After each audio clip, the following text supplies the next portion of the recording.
Hello. Good afternoon.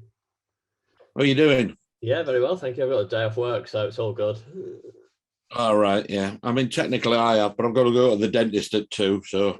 Oh, I've got that next week, don't. No. No, I've been going for a couple. I've got to crown the fitting, so I've got a temporary one. They're just going to replace it, so that's my excitement for the day. Anyway, so we'll crack on then. Obviously, really, I appreciate you're busy, so I really appreciate your time. Yeah, just to pre-warn you though, we've changed our format of our interview, so we've got a magic quiz for you later on. So we're just going to. Oh, can't wait! Yeah, I'm going to get top marks on that. Yeah, excellent stuff. So yeah, so other than the dentist, how's life treating you at the moment? Yeah, it's all right. Yeah, it's busy again, thankfully. So, back doing gigs. Sort of have been now for about 3 or 4 weeks, so it's good. Okay, what's the last 18 months been like for you then? Has it just been a complete lockdown? Yeah, just nothing really. I mean, I didn't bother going with the odd live stuff. I couldn't really bring myself to do that. Right. So really, it was just a matter of sitting staring at a wall, wondering what laughter sounds like. Yeah, I know that feeling. Yeah, so it wasn't great. But I mean, I got creative and I did things, that I wanted to do, and I learned a few things and polished up my ukuleles and all the usual rubbish. What sort of things did you do then to pass the time when you weren't? I sort of I spent a lot of time learning Photoshop. Yeah, okay, I don't know why. Yeah. But, oh, your cat's arrived. Yeah, dinner time. Spent a lot of time learning Photoshop and also playing the ukulele because I'm sort of I'm doing a tour with Tim Vine this year as well as my own tour. And that's a musical thing where I'm playing a character called Big Buddy Holly, playing the ukulele and singing rock and roll songs. So I spent the time, learning ukulele, sort of reading up on magic, thinking about things, but not a lot really. I mean, I did keep busy, but when I look back, I can't really think what I've achieved. But I did a lot. Okay, I mean, you talked about not doing any of the kind of live stream, not going down that route. What was the reason for that? Just I think because of the type of performer I'm sort of I'm very interactive. Yeah. And also I didn't really want to put a weaker version of me out there really. Right. Because I just thought me sat here as I am now in my office going, look, that's vanished. Yeah. It didn't feel like showbiz to me. Right. Okay. So and it wasn't somewhere I particularly wanted to go. It wasn't something I wanted to develop later. I mean, I know some people have done it and they've had success with it, and they'll probably carry on. Now that we're all free to go out and do things again, but it just didn't excite me really. Okay, I mean, just on that note, we do like I said at the beginning, we do a lot of entertainment, a lot of live music and stuff, and that industry has just been decimated. I mean, was that same across magic, or do you think it kind of translated into an online world? I mean, for some people it did.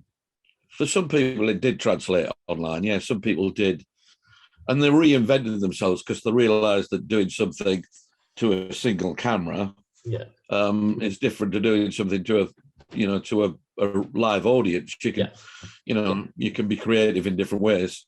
Yeah. And you can play with a medium. So, yes, some people did make it work for them. Some people, I think some people did quite well. Some people might have done better with the online stuff than they were doing with live things anyway. Yeah. Because the advantage is you can have customers anywhere in the world if you're doing it online. Yeah. So, there are some advantages to it. Yeah, on that note, I mean, obviously, like you said, you've been back out doing live shows again. Is the show been updated, or is it the show that you did pre-lockdown? No, there's a couple of things I've changed. Just I've got a couple of tricks that are just too. I don't know how to phrase it. There's just too much contact going on. I mean, it sounds terrible. It sounds like I'm assaulting people. But yeah, I've got some tricks where I've got a lot of people close by and they're examining a lot of things. Yeah. I'm still doing tricks where I do get somebody up, but it's minimal. We can keep our distance. Yeah. Anything they handle, they can sanitize their hands afterwards, and it's all right. But there's a couple of routines where it felt there was too much going on between me and then audience members and other audience members. Yeah. And it just felt not that I was worried, but you're very much aware now that you've got to make your audience feel at ease, that you're at least trying, or at least looking like you're trying. Having said that, a lot of my audience seem to care less about it than I do. Right. Okay. So I've got a little table with some antibacterial hand wash, gel, effectively on it. And somebody might come and I'll ask them to look at something and then they give it back and I'll say you can sanitize before you go back to your seat. And some of them, just go, no, I'm all right, thanks. Yeah. And you go, well, you can't make them do it, but no, it's down to choice now, isn't it? Like you said, now. Yeah. And audiences seem very much like they just want to enjoy the show. They don't really want that to be involved to a certain extent, but it sort of has to be for the 2 or 3 people in the audience who might want to feel, this that phrase COVID safe. I don't really know what it means. No, you sort of just sort of, you go, I'm COVID safe. They go, oh, that's good. I don't know what does COVID safe mean. Well done, yeah. I mean, it's exactly. You're COVID safe. Brilliant. Well done. That's nice. Yeah. But I don't really know what it means. It's like we keep our distance, we get injected, we do all the little bits and bobs, but it varies from person to person, doesn't it? Yeah, definitely. I mean, in terms of you then, what was it like going back on stage? I've been doing it for 3 weeks now, and I'm just starting to feel like I'm back into the swing of it. Yeah. I still find that because I didn't really do anything over lockdown, so it was a complete stop. So I still now and again I start saying something and think, where do I go next? Yeah. Or I finish a routine and think, oh, there's 4 gags there that I forgot to do that I used to do, and I suddenly realise I've forgotten them because I'm doing the whole thing pretty confidently and looking good, but then I realise there's just little things. But in some ways it's good as well because it's making me I see everything fresh again. Yeah. Because rather than just reciting it like an actor reading these lines, I'm sort of having to think about why I say things and what I'm doing. So that's good in a way. Okay. In terms of, I mean, you've talked about the ukulele and that kind of you picking that up and learning Photoshop. What about lockdown disasters? Have there been any embarrassing stories you want to admit to us? No, do you know what? There haven't been any, mainly because I haven't really done very much. I haven't done much. I did a couple of corporate events where I did some pre-recorded stuff for some corporate events, but no, I didn't. I haven't really had any disasters, mainly because I haven't really done anything that could go wrong. I've sort of been very inactive, really. Yeah, I've been very COVID safe. That's it. Done nothing. So no, I mean the biggest disaster I could have had is filling in my tax rebate forms, or getting my, trying to get my grants. But thankfully I got all of that right. So I did get some money. Yeah, but nothing, no real disasters, unfortunately. No tales that I can tell for people to laugh at me. That's a pity. Okay, just then, I mean, you've talked about, like you said, you've talked about Photoshop and the ukulele. We've still got this quiz coming up, so you can still embarrass yourself. Yeah, I'm sure I will. Yeah. This could be it. This could be where I embarrass myself. I'm sure. Well, I did it, tried it with somebody else and got pointed out that one of the answers was wrong. So. All right. Oh, yeah, it wasn't Pete Furman. He'd have picked you up on it. No, we did it with I did a quiz on mountaineering with an experienced mountaineer, and he queried one of the answers. Like, okay. Right. Yeah, just going back to just sticking on the subject of like learning new hobbies and you picking up ukulele. Do you think people are kind of, has there been a resurgence in magic at all? Have people picked that up as a hobby? Do you know? Do you know what? It's possible because there's certainly been. I mean, I don't know because I haven't spoken to anybody who has, Yeah. but certainly there's probably been a lot more magic online, as I suppose there has been of a lot of entertainment. A lot of it, all entertainment had to go online to some extent. People were doing plays online and music gigs online. Yeah. So as a result, I would imagine that just by the very fact that it's going to be seen. Probably by more people online than it would be live. But I would think it may have sparked a bit of a resurgence. It certainly made magicians think about what they do and how they do it. I think, in the same way that lots of other organisations have thought, we could do things differently now that we've got this online presence as well. You can't be though, can you? Though, so you're gonna have to get back out there again. Yeah, it's not for me. No, that's it. I just like I like to be able to slap a bloke in the front row. Not physically, but metaphorically. I just like to look in their eyes, and I like to I don't know. I like to feel the laughter. Just it coming out of a speaker, or people clapping their hands silently like that because you've got them on mute. Even just ordinary, Zoom meetings. I'd have Zoom meetings with mates, and when you first start, and everyone was saying, "Let's do Zoom quizzes." And within about 4 or 5 months, you were going, "Oh, it was just a bit hard work." Yeah, we had a Zoom Christmas party at work, which was essentially everybody sat around eating Haribo that they'd sent out to everyone. Just ended up all sat there on a sugar coma, not being able to speak. Yeah, exactly. And every now and again, you just mute your camera so you go get a piece of cheese and have a break from it all, and you come back smiling again. Hello. Yep. Okay, then on to Know Your Magic then. Yeah. Oh, is this it? Is this the quiz? This is the one. Yeah. Bring it on. How many questions? There's 5. Yeah. All right. Like I said, I've got the answers, so you can point out if they're incorrect or not. First question. I will. What of these is commonly hidden in a thumb tip? Is it a coin or a handkerchief? Well, you could do both, but it's commonly a handkerchief. Yep, correct. Well, I assume that's correct. Okay, which is true about stripper cards? One end is shorter than the other, or they're all double-sided. Do you know what? This is giving away secrets of magic here. So yes, one of those is correct. You're not going to tell me which one, are you? The thing is, because then we're going to tell everybody what a stripper deck is. Okay. Aren't we? I know, right?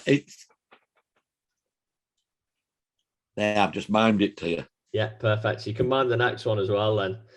Which describes a pack of Svengali cards? Every other card is slightly smaller, or they all have secret markings.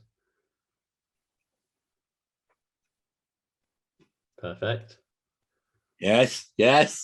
You like this? I'm answering the questions without revealing the secrets. This is impressive. This is a completely new way of doing quizzes. It really is. I should really have answered the first one about the thumb tip. Yeah. I'm sorry. Going back to what you said about Zoom quizzes, we should have done. There's a whole market for you there doing them in mime. Yeah, and I should get extra points. I think you will. Okay, what is the sleight called in which you secretly hide a card in your hand? Oh, dear, it's called that. Perfect. Yeah. Okay, what is another name for a fake shuffle? Is it a Houdini false shuffle or a Hindu false shuffle? It's how do I mime that? Yeah, be careful. Yeah. Yeah. Is that right? That was correct. Yeah, I think so. Yeah, I'll check up on that later. That was good. That one, especially with me, I've got a bad neck. I'm surprised I could do that. And you got 5 out of 5. Yay! Top stuff. They weren't very difficult questions. If you're a magician, yeah, those were probably level 1 easy questions. Perfect. I Good. thought there were going to be I didn't want questions to look like like, an idiot, to be honest with you, with somebody who's an expert. yeah, I thought you were going to have something like, what was Houdini's last meal just before he did something or other, or but no. I'll try that next time. Then we'll revisit this and we'll make it. I want much harder questions on the next interview. Okay, perfect. And then just to finish, then, so like you said, you're back on the road. What have you missed about being on tour, and what have you not missed? I miss just hearing people laugh, because that's why I do it. I really sort of do it to make people happy. That's sort of what drives me. I feel very privileged that I get to go out and change people's mood, with everything that's going on in their lives. And there could be very, especially now, you go out now, the audiences seem really, really up for it at the moment. They seem really, really keen to enjoy themselves. Either I've got better or the audiences have got better, and it's probably the audiences have got better. But so yeah, I've just missed that the sound of laughter and knowing that I'm making people happy, and also just seeing people, just seeing all my mates and friends around the country who I bump into when I'm entertaining, really. So yeah, I'm with you on that. Yeah, I miss that as well. Okay, what don't you miss about being on the road? Well, traveling at the moment, especially now that with this little worry about whether fuel's going to run out, which is nonsense, of course, but everybody's queued up. So yeah, so the traveling I haven't particularly missed, but I don't hate it. But I mean, that's the worst part of my job, is driving all the time. Yeah. Whereabouts are you based? Northeast, Stockton-on-Tees. Oh, okay, yeah, we're over in Harrogate. Yeah. So. All right, yeah. Oh, yeah. I'm in Harrogate with Tim next week. Oh, okay. What day? Tuesday, the 5th, is it, or the 6th? Oh, it's all blood dates. Whatever a week tomorrow is. We're doing a Plastic Elvis Big Buddy Holly gig at the theatre there. Look out for that. Yeah. Perfect. Well, I mean, just then to finish, obviously, thanks for your time. Just to finish, then, what have you got lined up for next year? Have you looked that far ahead yet? No, I haven't really thought that far ahead yet. It'll just be the same as normal. It'll be me traveling around doing gigs. I've got a few tour gigs that still are happening at the beginning of next year, and then I don't know, really. Just see what happens. I'm sort of, I'm pretty much, chock-a-block now till Christmas, and then next year won't really start getting thought about till probably October, November time. Okay, brilliant, perfect. Well, like I said, that's pretty much it. Thank you for your time. It's been good catching up. You're welcome, Graham. Sorry I couldn't give you the verbal answers for your quiz. You made it more entertaining. You could get stern letters from the Magic Circle. Yeah, well, you made it more entertaining, so I appreciate that. I'm going to make sure everyone does their quizzes in mime now. That can be the little twist, and I'll just blame you when they ask. Why do we have to look like idiots on camera? Yeah, just blame me. Said John Archer started a trend. You've got to mime the answer. Perfect. Especially if you got a mime, that would be great. If you interviewed a mime artist on here, and they had to mime the answers as well. You did a mime quiz. Yeah, that's not a bad idea, that. Or maybe the mime artist had to verbally do the answers. Just verbally do it, yeah. But then would you get it from the mime circle or whatever it is, whatever their equivalent is? In a magic mime circle. Yeah. Mime craft, probably called. Oh no, but brilliant. Right, I better go to the dentist. Yeah. Thanks very much, and good luck with your root canal. Oh, don't even go there. We'll suffer together at some point. We'll swap stories. Brilliant. All right then. Take care, Graham. Thanks for your time.